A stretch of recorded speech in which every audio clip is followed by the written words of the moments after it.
welcome to another episode of the Tom Schimmer Podcast. Happy Monday, everyone. Hope everyone had a great weekend. Today I'm in Atlanta, Georgia for the Assessment and Grading Conference. I'm going to be here for today and tomorrow. And then tomorrow night, I'm going to fly to Salt Lake City for the 2-day Grading from the Inside Out training. So it's a busy week of travel, and I've been talking about these two events throughout the spring. One more event to remind you of this spring. That's the Assessment Center Institute that's happening in Las Vegas, Nevada. That'll be May 24th through 26th. I have a link in the show notes for that event as well. Also, excited to announce that my new book is finally out. It's called Redefining Student Accountability, a proactive approach to teaching behavior outside the gradebook. I also have a link in the show notes for the book, and I'm going to talk about the book throughout the podcast today, so just like I did last time. So hang on in a moment, and I'll explain what I'm going to do today.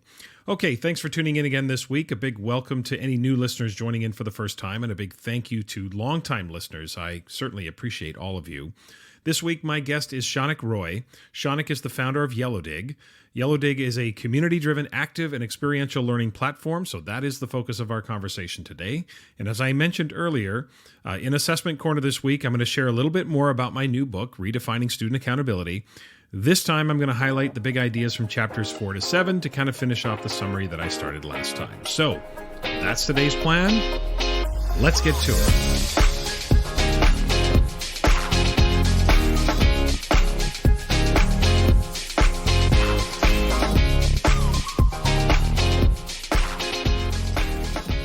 My conversation with Shaunak Roy is coming up, but first, don't at me. But I want to open this week by asking you to consider the difference between what we can do versus what we should do. Now, this is something I often think about, especially when it comes to assessment, but not exclusively about assessment. It's something I think about a lot, and I recently had a couple of experiences that made me think about this difference again. 2 weeks ago, I was conducting the Standards-Based Learning in Action 2-day workshop in Idaho Falls, and we were talking about assessment methods, and I was going over the idea that every assessment method is valid, but that every assessment method has its limitations. That, as you increase the cognitive complexity of the learning, it's probably time to leave the multiple choice questions behind and utilize constructive response or performance assessment. In that explanation, I often mention that you can assess higher level thinking skills using multiple choice, but you'd have to be very skilled at item writing. Very few K-12 educators are trained to write complex items that address complex skills. It's not that, so it really comes down to the question of, not can you, but should you? Yes, in the abstract, you can assess higher level thinking skills with multiple choice, but are you skilled enough in that you should? The amount of time it would take to develop a good set of multiple choice questions on higher level thinking is likely the same amount of time it would take to assess a constructive response question, so it likely won't save that much time in the end. One question is probably not enough to gauge higher level thinking, so you're probably going to need a sampling of questions that you'll have to develop. So I was thinking about that, and it got me thinking about this can versus should dynamic, and it made me think about some of the other things that I've seen and heard, especially related to ChatGPT and AI. I recently saw a post on social media where someone was claiming to have used ChatGPT to create a rubric. And to be honest, they were kind of boasting about it. And I thought to myself, is that something we should do? Now, I'm guessing many of you might say in response to that question, why wouldn't we use AI, Tom? It's the future, and creating rubrics is really challenging, and I don't really have time to sit there and agonize over the wording when there's a modern tool that can do it for me. Okay, I get that. Who doesn't want to reduce their workload and be more efficient with their time? I totally get it. But on the other hand, I really do believe that the person responsible for instruction and assessment should be the one, or the ones, if you're working as a team, should be the ones to develop the success criteria. After all, isn't that one of the critiques of standardized testing? That the people who are responsible for instruction didn't create the assessment tool and the subsequent criteria for success. Now, I get the allure of saving time, trust me. I get all of that. But just because you can do it doesn't necessarily mean you should. And then I thought to myself, would we accept that logic from our students? I mean, the irony is not lost on me that, on the one hand, teachers and principals worry about how students might use ChatGPT to cut corners and misrepresent their work. But on the other hand, we're going to sit here and trumpet the merits of ChatGPT to quote-unquote save time. I guess when we do it, it's about saving time, but if our students do it, it's called cheating. Okay. Now try this one on for size and let me know what you think. Imagine a student says this to their teacher. Why shouldn't I use ChatGPT? AI is the future, and writing an argumentative essay is really challenging, and I don't really have time to sit there and agonize over the writing of an essay when there is a modern tool that can do it for me. We okay with that? My guess is no. So let me get this straight. It's okay for us to find shortcuts to do our jobs, but it's not okay for students to find shortcuts to complete their assignments.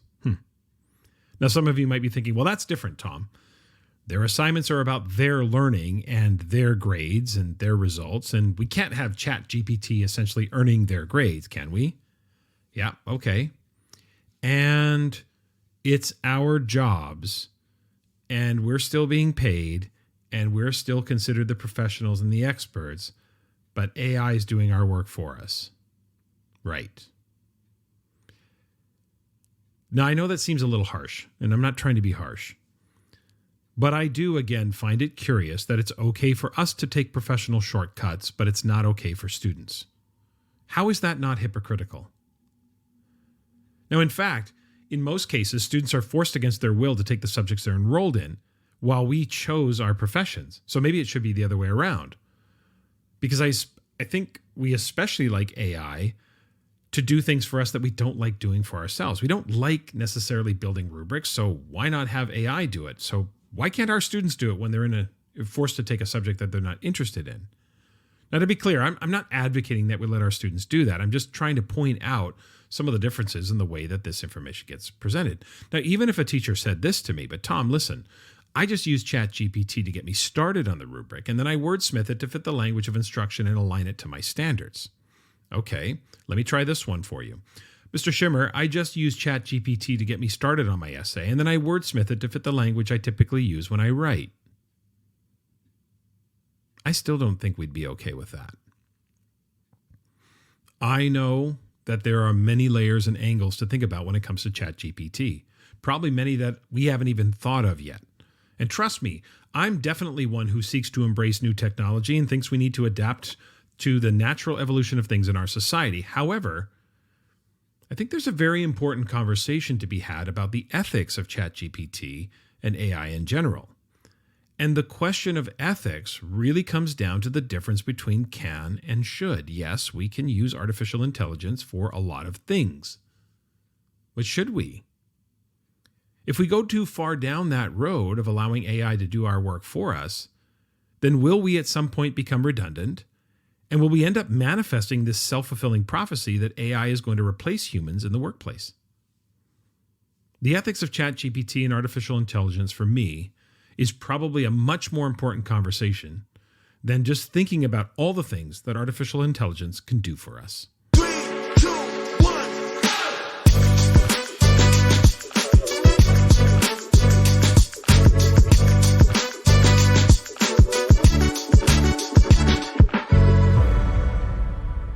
Joining me this week for the interview is Shaunak Roy. Shaunak founded Yellowdig in 2015, which is an online community-driven active and experiential learning platform. Shaunak graduated with a degree in mechanical engineering from ITT Bombay and completed his graduate studies at the Massachusetts Institute of Technology. Prior to founding Yellowdig, Shaunak spent a decade advising global companies on technological strategies and on growth. Shaunak, I want to welcome you to the podcast. Tom, great to be here. Thank you for the invitation. Yeah, it's great to have you here. This is a little bit of a veering off the path for me in terms of who I bring onto the podcast, but I am very interested in educational technology, and certainly post-pandemic, we've seen an explosion in the number of platforms that are available, and trying to cut through some of the noise and figure out where is the substance and where do we actually get to that. So I'm really looking forward to our conversation today. But before we get into that substance of our conversation, Shaunak, can you just tell listeners a little bit more about your career, your professional journey, and kind of what led you to a place where you decided to found Yellowdig and get into the educational space? That's an interesting question. A lot of people who start education companies are probably educators themselves. So sometimes I've seen students who have gone through college experience, and they see all the flaws in college, and they kind of come up with a big idea and they start a company. And I don't fit any of them. My journey is I'm a mechanical engineer by training. As you saw, I grew up in India, went to undergrad there in IIT Bombay. And after that, I moved to the US in mid 2000s to do my master's in engineering systems from MIT. And after that, I kind of followed the traditional path a lot of my peers were following, which is to get a job in a big company. I was with a big consulting company about 10 years, doing a variety of projects across the world. And then in 2015, I followed my passion to start a technology company in a space that I'm excited about. So the space that I'm excited about is how people learn. And I kind of thought that maybe it was a little bit of hubris that time, that I kind of know the answer and have gone through education myself, and maybe I have a lot of insights. So said that, okay, let's build the next platform that's going to transform learning. So which is how the whole journey started. But as you know, most startups don't just kind of launch and get going. So we went through our own ups and downs in the early years in terms of finding the true product market fit for us. So which took about 6-7 years. But lucky enough, when we actually found our footing and launched our latest product, which was Yellowdig Engage, that's when pandemic happened, which wasn't a good thing though, but No. it was good for us overall. I mean, Mhm. in all honesty, to take the company off at that time. And now fast forward, we are lucky enough to work with over 150 universities in the US, some other parts of the world, and helping them to make their learning experience, or the learning experience that they provide to their learners, much more engaging. So that's kind of the highlight of my journey to where we are Okay. today. Oh, fantastic. Okay, so let's get into Yellowdig, and I want to try to focus maybe more on the K-12 audience than necessarily the university audience, just because I think most of my listeners do come from the K-12 education world. Let's take a view from 30,000 feet, if you will. What are the main features of Yellowdig, and what issue or problem in education or challenge were you trying to solve? Like what was the motive? What are the features? Give us a little insight into Yellowdig. Yeah, so Yellowdig is in a simple form, it's a community building platform Okay. where we help build communities inside the classroom and outside the classroom. And the reason we do that is because we think that learning happens best when learners are together, in terms of learning together, where they can ask questions, critique each other, bring in interesting things that they're reading in their real life, and kind of share with one another, to be able to kind of go to the common objective, which is get more smarter in whatever subject they're learning together. So that's something, it's not very controversial, by the way, No. because people do realize that's why we have classrooms. That's why Mhm. we have this like 2 hours or 4 hours we spend together. But the controversial or the difficult part is that just because students are together in a classroom doesn't mean they're engaging. You know, very common, and this has been my experience to a large extent, even though I went to some of the really good colleges, universities, schools, but vast majority of education is designed around this idea that if students are together physically and they are kind of in the classroom, they're going to actually engage better than they're not together. They're doing their own things. Mhm. And in the real world, as we know, it's kind of quite hard to engage those students, and it doesn't really happen that way. It takes a lot of effort from the teachers who Mhm. make the classroom experience a lot more engaging, a lot more active. So what we try to do is to use technology to reduce the work of the instructors, because technology can do a lot of things in the back end which you don't have to really do, Mhm. and naturally try to engage the learners in the fun or the joy of learning. And I call it Mhm. joyful learning, if you are really learning together and kind of Mhm. helping each other out. Right. Okay. I don't know an online technological platform that does not claim to build community. So, Shaunak, what's the difference? What is the separator from your perspective? And I know you're biased because you're the founder, but you got to tell us what is different about your platform versus so many others that all talk about building community. What's the unique sort of secret sauce, if you will? Yeah, great question. I think What I would say is that in terms of building communities, if we dig in a little bit more, like how do we typically build communities, especially online?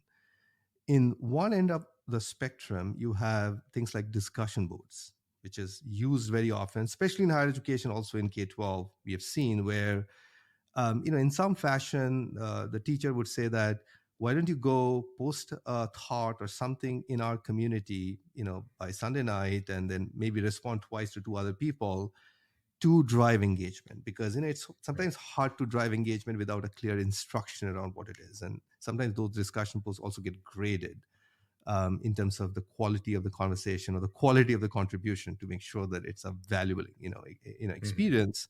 The problem there is that it's not a community, it's mostly an assignment, that Mm. people will do, and it kind of get assessed for based on how they write it or what they wrote about it.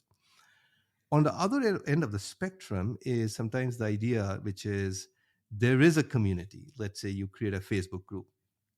Although I won't recommend using Facebook group because it's not compliant, and all sorts of things Yeah. happen in Facebook. Yeah. You don't want to get your data out there. But Right. in theory, you can actually use a Facebook group or a WhatsApp group or any other Mhm. group and say that students just go there and engage with one another. And I've seen that strategy also, where you have this discussion area in an online experience where you are supposed to go and ask questions and engage with one another, maybe share resources. What happens? Maybe five people will jump in, especially the ones who like to talk anyhow, and share a few things. And it goes on for a few weeks. And after that, dead silence, right? It's a ghost town. Nobody Right. goes there. Lots of experience like that. So the theme is that just because you have a tool and the ability to talk to one another doesn't mean you are going to engage. The community is going to come together. So technology Right. doesn't equate the results. Same thing in a classroom. Like if you have 30 students sitting together, say that, okay, just engage with one another, nothing happens. Like it's chaos or nobody does anything. Right. You need a design to be able to make that happen. And that's what Yellowdig is. Okay. The critical part of Yellowdig is that we are using things around gameful learning, and I can get into that, what exactly we do there, but Yeah. ways to get the students to talk to one another, which is Okay. what we do as a platform. And then once the conversation starts happening, we try to make it, make sure that that retains through the end of the course or whatever is the length of the community. Mhm. Yeah, I think that's interesting conversation about the spectrum, about one end versus the other, and trying to bring those two together. I want to continue sort of pressing you a little bit, because I think, again, a lot of technological companies and products make a lot of claims, and I want to make sure that we actually, as educators, we also have to be wise consumers, and we have to know what we're getting into. So on your website, and I'm quoting your website here, you talk about how in Yellowdig communities, learners dig deeper, they unearth new knowledge, and they lift each other up. And those, of course, are noble and lofty statements. So I want to ask you, help me understand and help listeners understand how realistic and plausible those outcomes are through Yellowdig, and help us understand why those aren't just clever marketing phrases that you're using to draw customers in. So take us in insight, give us a little bit of the understanding of how learners truly do dig deeper, how they unearth that new knowledge, and how they lift each other up. Yeah, no, great question, and thanks for looking at our website. Mhm. To kind of give me an opportunity to kind of explain some of these things. Of course. So, the way we look at it is that once you have a community, and we can get into how exactly it is. It's a simple way of joining that community from your learning management system, and once you are there, all your peers are together. That part is easy to understand. So people get together. Now, what happens? How do we drive a deeper sense of learning? Is by essentially making the learners, giving them the agency to bring in discussion topics. So very often discussions are driven by the teachers, where typically teacher would say that, oh, we are in this chemistry class. Let's say chemistry, not an exciting topic, but still, you have to learn, right? That's the reality of Right. life. Yeah. This is a chemistry topic, and I have a question for you. The question is, explain this molecule and explain, something, whatever it is, right? And why don't you do your own research and come back to me and give the answer? And people will go do their research. Maybe they post each other's questions, and maybe they will read each other's things. If they typically, people don't read, they mostly look at their own thing and make sure they get a good grade. But sometimes you do, like depending on what your Yeah. other students are posting.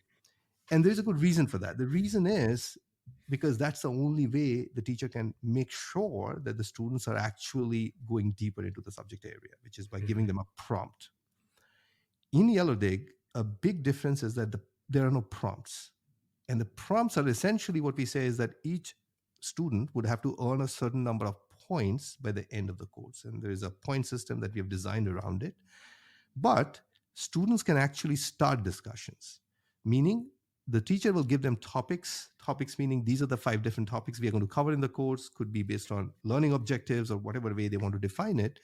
And students will bring in their own interesting content into the discussion. To give an example, in the same chemistry class, and this is a real example, by the way, like a student would go and said that, oh, I'm sitting in this dining hall and I see, apple juice. I'm like, okay, apple juice, I love apple juice, but what is apple juice?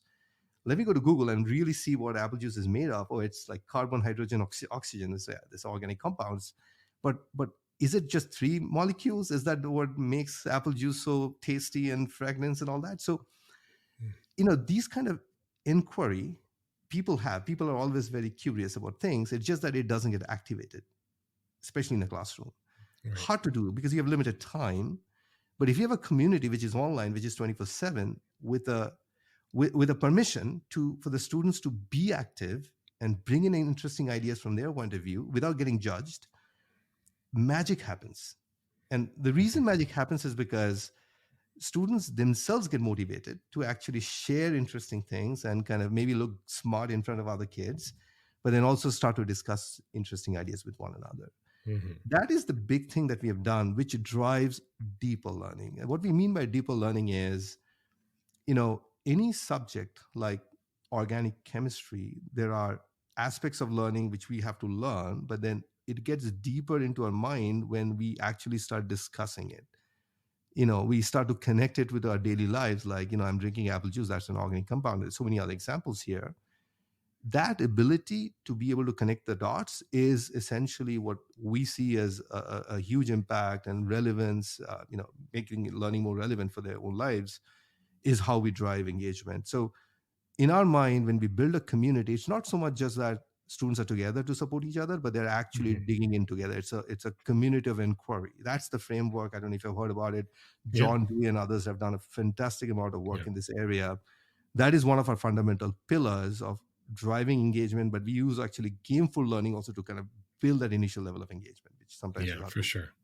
So many teachers nowadays are invested in inquiry-based learning and problem-based learning, project-based learning, looking at curiosity and innovation. So I think that's a great thing to facilitate for sure, because there are many teachers that are wanting to and interested in going down that pathway, but not knowing how, or maybe not having a tool or a platform that might help them do that. So I think that's great. You mentioned this earlier and about gamification. And I think we hear that term a lot as educators. We hear like, oh, the gamification of learning and all of that. But I would be willing to wager that many, I'm not sure how many, struggle to know exactly what that means. So what does gamification mean? And how does gamification and social learning technologies, how do they facilitate greater student engagement? Yes. So, I completely agree with your, the kind of the motivation of the question is that, gamification is not very well understood sometimes, because sometimes we think that gamification is that like little character that will jump on the screen and say some funny things, right? Right. That's funny, but that's not gamification. Yeah. So for gamification to happen, there has to be a shift in behavior. And that's the output of any gamification. So gameful learning, everybody loves to play video games, for example, right? So the ability for like Minecraft or Roblox, so many other kids are playing all the time. And the reason they work so well is because they actually drive certain behavior-based outcomes that gets them super hooked into whatever they're doing. It's not about the design of the UI or UX, maybe that's also important, but it's like, how does it motivate the students to be able to engage in a deep fashion? And that is through gamification, which requires a lot of deep thinking. One of the harder part about designing gameful systems is that it's not quite obvious the outputs. So, you have 5 parameters that you change. Let's say I'm playing Roblox, right? I have these ability to create, my own world, and then I can create my little things, and maybe I can trade things with other people. Maybe I can buy things, sell things, and there are a whole bunch of levels you unlock. all these things we can design, but we just don't know how it'll act in the real world unless we test it. Right. So one of the things of gamification, which we had to do early on, is to kind of design different parameters to see what the outcome is. And for us to even know the outcome, we have to first kind of have some hypothesis on what is the outcome we want.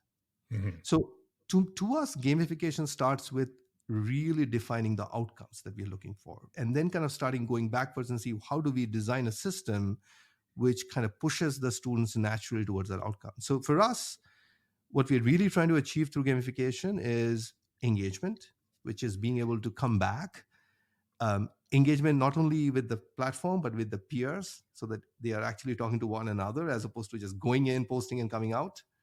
And finally, we want this whole kind of ability to kind of measure the value of that engagement. So is it really driving deeper learning? Is it driving retention improvements? So the students are actually sticking around as we're going. So for us, we define those parameters, and then we have designed a game for learning. I can explain how it works, Yeah. but I think the critical part is that kind of understanding it actually comes down to behavior change to a large extent. And one of the other things, before I kind of explain what it does, is there's a lot of good literature on gameful learning. And one of the ones that I have found very helpful is this whole, self-determination theory. I don't know if you've come across that. It was invented late 90s, and Edward Desai and I think Richard Ryan came up with this idea, which is what defines intrinsic motivation. And there are three factors, which is agency, mastery, and connectedness. So there are three things that come together, drives that system.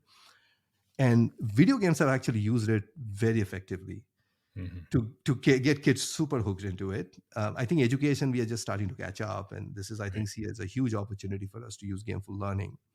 For us, what we do just in our system is what we have designed is what we call is an incentive strict system based on points, where students earn points based on their contribution. So we call it participation points. So for you to come in and make a post with 40 words will earn you 1,000 points.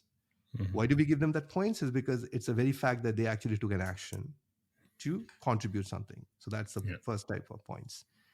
The second type of points we offer to them is what we call is social points.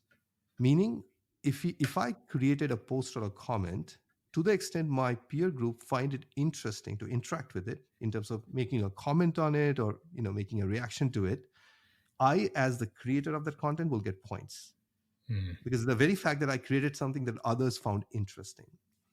And the third type of points we offer is which are teacher-driven points, which is the teacher can say that, oh, this is it's a really good post, where you not only wrote a nice post, but you actually showed very high-quality critical thinking or good analysis skills or creative writing skills. So different types of skills that we want to promote. So teachers can create accolades in our platform and give them out, which amounts to certain points.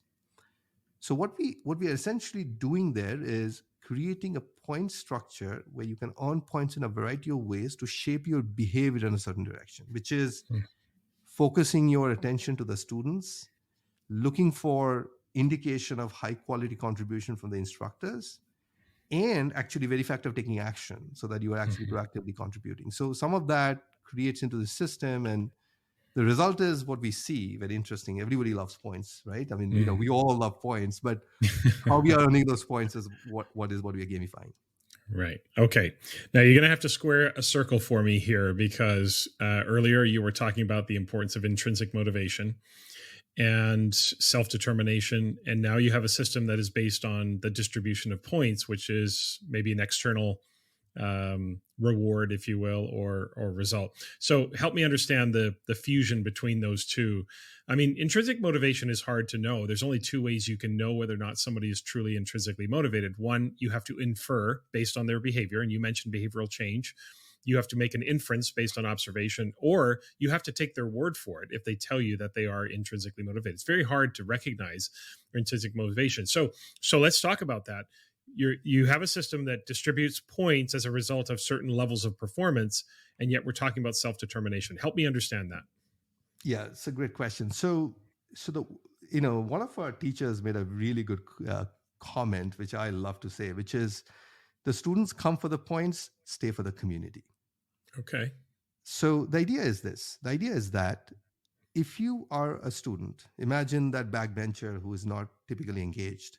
And if you say that, oh, come to this community and engage and see all these benefits of actually kind of sharing ideas with one another, exploring topics, Hmm. typically they will say that, you know what, that's not good for me. I can have something else to do. Right. Right. So there is a need to kind of jumpstart that initial phase, which is like has some sort of a requirement. Like what we do typically is that you have to earn so many points in a course. So they will Right. come for the points. Oh, I have to do this thing. I have to say something. I have to really read some other stuff. Maybe it's super boring. I'm not interested. Still have to Mhm. do it because that's a requirement, right? Yeah. Yeah. So we make it easy and low stakes so that it's not graded. So there's no fear like, oh, I'm going to say something and somebody is going to judge me. It's Mhm. not graded. It's automated. So everything is automatic in the system. Mhm. So the points will get you into the system and start to kind of create the behavior patterns that you would want to see, which is making a post, making a comment, trying to write something that others will find interesting, right? Mhm. And things like that. But what ends up happening, and this actually happens, and we have done polling of students who have adopted our technology over, let's say, 6-7 weeks consecutively. Mhm. Every week we'll ask them the question that, what do you think about Yellowdig, right? Mhm. Week one is always like, what is this new thing? And why do I have to do this thing? Right? I was happy to kind of do my exercise and get a grade and I'm done with it. What is this Yeah. new thing that I have to kind of contribute things into the thing? So a lot of questions, contribution, unsure, I'm not sure whether it's going to be valuable. Week two, what happens is, yeah, I kind of see this thing. It's a little bit of work, but it's not that bad because I had to get here from my peers. I mean, week two is like Mhm. slightly better. By week eight or towards the end, the whole thing changes where it's like, oh, you know what, this is new because I learned so much from my peer group. It was fun because I talked about Mhm. it. It wasn't just boring. So that's where the shift happens. The intrinsic motivation shift happens over time, especially around as they see they have more agency, right? They're actually choosing what they want to talk about, Right. the mastery that they're gaining because they're learning from each other, and connectedness. They're feeling they're part of a community. So it Mhm. goes back to the self-determination theory, but in a way which kind of actually will make this happen. Right. You got to draw them in some way, I suppose, and get them to experience it before you start to see those shifts and the transfer. And I think that happens in a lot of situations where initially things begin as an external kind of response, and then we start to see the value in what we're doing, and then the motivation shifts. And I think it speaks to a lot of the complexities about human behavior, which is, I don't think it's siloed. I think we can be both. I think we have some external and some intrinsic motivation, and those can be a Venn diagram between the two. I'm also curious about, when I was looking through the website and trying to get a sense of the product, I was very curious about, you draw a line between Yellowdig and faculty engagement, which I found very interesting. So, what is the connection between Yellowdig and faculty satisfaction, faculty retention, and just the whole idea of faculty feeling re-energized about the profession? I just found Yeah. that a very curious approach. So, yeah, talk about that a little bit. Yes. So, it's a great point. And this happened, slowly as we were getting out of the pandemic. We Hmm. reached out to many of our faculty users and asked them questions about what they think about Yellowdig, what was their experience out of the whole thing. And one thing we heard from them, which is many of them said that, oh, I love going to Yellowdig in the morning with a cup of coffee because then I just read what my students are saying.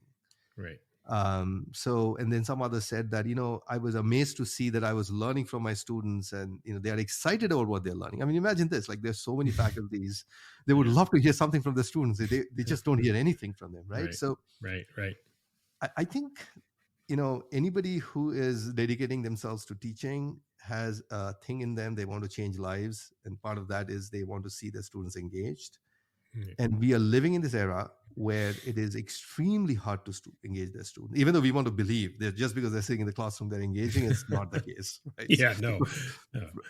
So, I think most faculties know that. So I think, this is what it is. Like we are trying to use, I would say some of the best parts of social media, Mhm. which is kind of engaging by itself, but applying it to learning and be on the side of the faculty so that we are seeing them, good things happen. So I think what we find from our faculties is that it reduces time, by the way. So if you are, in K-12, it may not be as relevant because they're, in higher education, especially discussion boards are increasingly used, but Mhm. used in a way which increases faculty workload. They have to, grade students, post and Mhm. comments. It's always very uncomfortable. Then you have to respond to student questions, and you have to be in office hours once a week, even though nobody shows up, maybe, who knows, but you still have to be there if somebody comes up and hopefully engages with you. It actually drives a lot of workload for faculties, even anxiety, just to make sure Mm, that students are engaged without the results very often. And what we mm, do is we truly drive that community. So um, yeah, the prerequisite for faculties is for us to adopt us is that we change the paradigm slightly, where we see students as not only kind of somebody who's just taking information, but they're actually active participants. So right. there is a shift there as well. So it might seem like a little bit of work because now they are speaking and they're kind of sharing their ideas. But I think if you love that part, I think it's going to be a great experience. Yeah, it's interesting that I never thought of that before. We always think about the students and their experience, but thinking about teachers and their experience with their students in this community and the efficiency of the workload, but also the effectiveness of some of the opportunities is potentially there for sure. Okay, last one before we finish up with our two questions that I always finish with. Obviously post pandemic and during the pandemic, we saw online learning, hybrid learning growing. But I'm wondering from your perspective, with the onslaught of platforms and programs that are out there, what do we need to watch for as educators who are trying to become more savvy consumers of platforms and products that are made available to us? What role do you think? Let's talk about educators, parents, regulators, maybe even governments. Let's talk about the role that they play in ensuring that companies are not just over promising and giving the slick sales pitch, but under delivering in terms of what they're offering. So what's the role of all of those organizations in that, and how do we make sure that we maintain a safe space for students as they learn and grow online? Yeah. So my belief is that in education we have many stakeholders. Like we have students, we have educators, we have family, we have Hmm. principals or administration, we have regulators, we have edtech companies, we have researchers. So many stakeholders who are trying to drive change as we go through this massive change, through the pandemic, and now there's so much of growth in Yeah. digital and online learning and interest in it. I think the key thing for me is to make the right decision, is to really listen to the educators and who are using technology to help better learning for the students, because they always know the truth. If you use a tool, and like Yellowdig or anything else, the first person who will have a really concrete feedback is the educator and the student, essentially. And, Mm-hmm. and what happens sometimes is that technology choices are made at a very high level, where the school says that we are going to go this path because it sounds good, and everything sounds good doesn't mean they actually work good in reality. So having this real kind of a feedback loop which is connected on the ground in anything new that is happening is important, so that those things, the best tools, get scaled up. Hmm. Because as you say, there are not a lot of things that are coming into this space. People are kind of creating new things with a different vision, and not everything works out as we know in reality. The other thing I kind of really feel is that it's very important to measure the outcomes. With any technology, we sometimes create technology with the assumption that this will work like this, and this Hmm. will create this result. But assumption and reality is very different. And we all know that because it's a very complex system. We have not only the technology, how the technology is deployed, what kind of behavior change it drives, how are there like unintended consequences because of that. So I think that it almost like creating the best parallel I see always with like the pharmaceutical world. Like you're creating a pill. The pill, before you give it to a patient, you really do have to do a control trial to see if how this pill behaves in certain set of populations, and then can probably share the data and then scale it up. But the same thing needs to happen in education, and we do believe that. Hmm. And the reason we do that is because we actually make our data available. If somebody's using Yellowdig, the data is available directly. They can download it. They can. We have API hooks. They can pull the data, and they can do all sorts of studies. And we have our partners doing studies on our platform. And Okay. we like it because if something is not Hmm. working, we want to know about it, and we want to make the product changes so that it kind of works. I think that is a critical part here. And after that, of course, things will happen as it moves up, and hopefully the regulations will follow, and other things. Right. But I think the critical part is the educators and the students. Their feedback is the most important. Yeah, I do appreciate your focus on outcomes.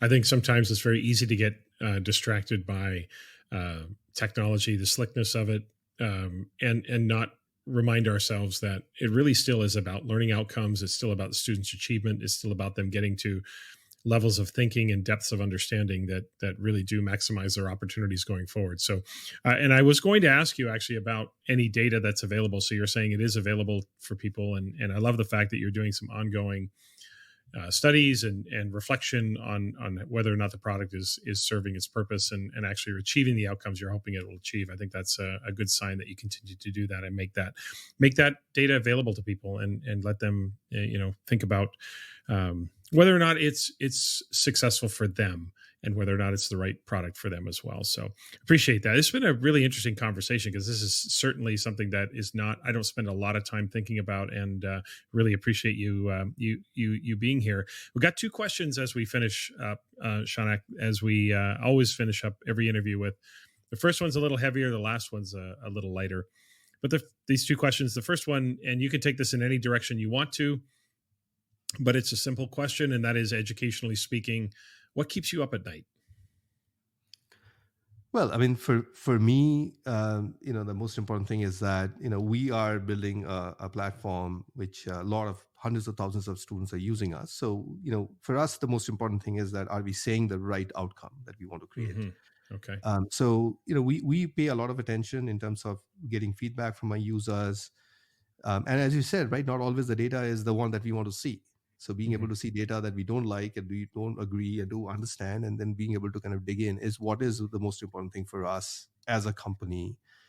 And in education space, I mean, what I really hope we do is that we now live in this era now where unless we kind of really innovate the next vision for education, we might be in a difficult situation because I think the world has moved on in a variety of ways where learning is a lot more real time and dynamic, and people are asking how learning applies to the work they're going to do. Cost of education is high, so that is another challenge. And then also sometimes the value of the degree is under question, right? So there's so many things that are happening. So I think what I really hope is that, and we have very smart people around us. I mean, I think it's a matter of getting the right people in the right conversations to be able to create solutions that we can test out on the ground and figure out what works, what doesn't work, and scale up the ones that work very massively so that it can have a big impact. I think all of this we have done it many times in many industries. I hope that we can get this done for this one because it's a tough time, but I also see there's a huge opportunity for us in the next 5-10 years to kind of make something really amazing happen in education. Yeah, the pace of change in terms of platforms, learning outcomes, goals, et cetera, is rapid. And I know a lot of teachers feel overwhelmed by it. And if there's any type of tool or something that can help create some efficiency and effectiveness, I think that's something that many would be drawn to for sure. Okay, let's end on a lighter note. Simple question. I love food and you live in Cherry Hill, New Jersey. So this question is quite simple. Where's the best place to eat in Cherry Hill, New Jersey? Well, there's so many places, but I think that my answer would be, look, I grew up in India, so I know my Indian food pretty well. Of course. So if you want to, all right, best Indian food in Cherry Hill. Where is it? Yes, there's a it's not Cherry Hill, by the way. It's a town next to Cherry Hill where I used to go a lot. Okay. It's called Haddonfield. Okay. All right. And the Indian place I used to go a lot, and I still go, is called Cross Culture. Okay. I love the name. I also know that run by a family-owned. It's been there for a long time. It's been there for a long time, and really good food. So, great ambience, good food. If you're in this area, you want to try some Indian food, definitely look them up. Cross Culture is the name. Yeah. Cross Culture, love it. Yeah, this is just me in all my travels collecting all of the different restaurants I need to go to when I get to these different areas. Listeners, you can find Shaunak on LinkedIn. Would also encourage you to, for yourselves, check out www.yellowdig.com to poke around there. Shaunak, if listeners are going on the website, is there a place that they can maybe get a demo or see a video or something where they can get a sense of how the platform works? Yes, so there are lots of videos available. If you don't Mm-hmm. just want to take a look at it, you just go to our website. We recently did a conference. It's a fully virtual conference where we invited about 30 of our partners to come Okay. and speak about student engagement strategies. So there are lots of Great. all those videos are online now. Please look it up if you're interested. You can just sign up Excellent. and download all those videos. And if you want to talk to us, there are easy ways to kind of reach out to us through the website. Fantastic. Shaunak, thanks for joining me this week. Really appreciate the opportunity to talk to you and learn a little bit more about Yellowdig. Thanks. Appreciate it. Yeah. Thank you so much, Tom. Appreciate the invitation. It was great speaking with you. This podcast is a proud member of the Teach Better Podcast Network. Better today, better tomorrow, and the podcast to get you there. You can find out more at teachbetter.com/podcast. Now let's get back to the episode. In Assessment Corner this week, I want to pick up where I left off last time and share a bit more about my new book that is finally released. It's now available, Redefining Student Accountability, a proactive approach to teaching behavior outside the gradebook. Now, if you're new to the podcast and haven't listened to the last episode, then I would really encourage you to go back and listen to the last Assessment Corner from episode 101, just to get an idea of what the book is all about, because I don't really want to repeat that here for those of you who are regular listeners. So maybe pause right now this episode, go back, fast forward to the Assessment Corner piece if you haven't listened to it, and get a sense of what the book's all about. Because last time I introduced you to the first 3 chapters and highlighted the big ideas around assessment, the PLC at work model, and the 3-tiered framework of RTI, MTSS, and PBIS. The first 3 chapters really highlight how all of those can service the notion of teaching students to be more responsible, right? The idea that these are not separate silos, but they can actually feed the process. So let's pick it up from here. In chapter 4, that chapter is called Teaching and Reinforcing Responsibility. The chapter focuses on the details around how we actually go about the business of teaching kids the skills and the habits of someone who is responsible. If we want kids to be responsible, we have to teach it. We can't expect that the punishing of the absence of responsibility is going to teach students how to be more responsible. So this chapter goes into detail as to how we define responsibility, identifying criteria, teaching it, and reinforcing it. Now, I know the topic of reinforcement is one that can stir up a little bit of debate, but the approach to reinforcement in the chapter is really one that talks about reinforcement as a social effect, not a tangible. It's very important when we talk about reinforcement that we don't conflate reinforcement with rewards. Reinforcement is a social acknowledgement, social feedback. Rewards tend to be tangibles.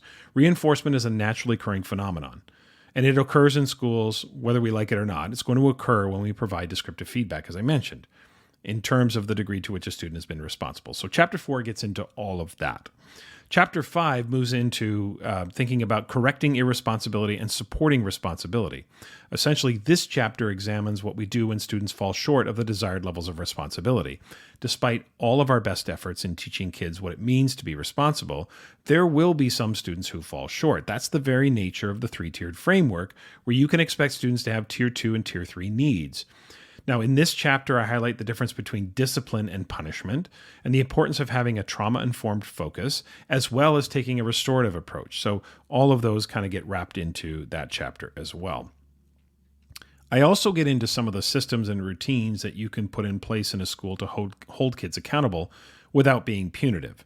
Now, that section is similar to the one I wrote about in Grading from the Inside Out, and that's really what this book is all about, because I wrote that chapter in Grading from the Inside Out and decided to make a whole book out of it, right? Okay, chapter 6 of the book is called Prioritizing and Reporting on Behavioral Attributes, and this highlights really the idea and the importance of prioritizing and reporting those attributes, including responsibility. Remember, what adults give their attention to is what children and teenagers will come to believe is important. So sometimes we have to take advantage of existing structures and try utilizing existing systems. So reporting out on responsibility and other behavioral attributes and characteristics gives them the attention they deserve. At the same time, our reporting systems need to be manageable. We need to make sure it's both effective for students and families, but also efficient for teachers and principals. So we have to get into that as well in the chapter. And the final chapter, chapter 7, focuses on self-regulating student accountability. And the highlights of this chapter really include focusing on SEL competencies and teaching students how to self-assess and peer assess and self-regulate themselves in terms of their own responsibility. Now, again, in schools that have high rates of antisocial behavior and irresponsibility, etc., you're probably going to take a more teacher-centered approach that creates a more structured approach, parameters, predictability around what it means to be responsible and to fulfill the promise of other behavioral attributes. But in schools where there are low rates of antisocial behavior, in other words, most of the students are responsible for the most part, then we can focus and transfer to the students where they can become self-regulatory of their social and emotional competencies. The end goal has to be teaching students how to self-manage and self-regulate their own responsibility and those other desirable behavioral attributes that we all know will serve them once they leave the K-12 system. So Chapter 7 really is about transferability. It's about how do we transfer all of this from being a teacher-centered experience to a student-centered experience. And depending upon where your school is, there may be different entry points for your school. So that's the book. And as I said last time, I'm really excited about this book because it brings together a number of different things that I've been passionate about for so many years.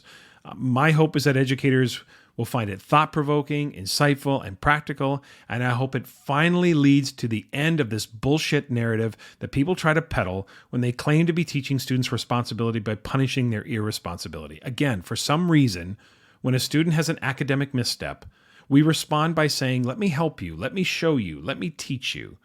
But when it's a behavioral misstep, we typically respond by saying, stop that, don't do that, that's inappropriate. It's time for us to put our money where our mouths are. If we believe that students need to learn important characteristics and develop certain attributes that will serve them in any walk of life, then we need to get down to the business of actually teaching them that which they are not currently able to do. I hope you'll give the book a read. I look forward to any feedback that you might have about it. 3, 2, 1,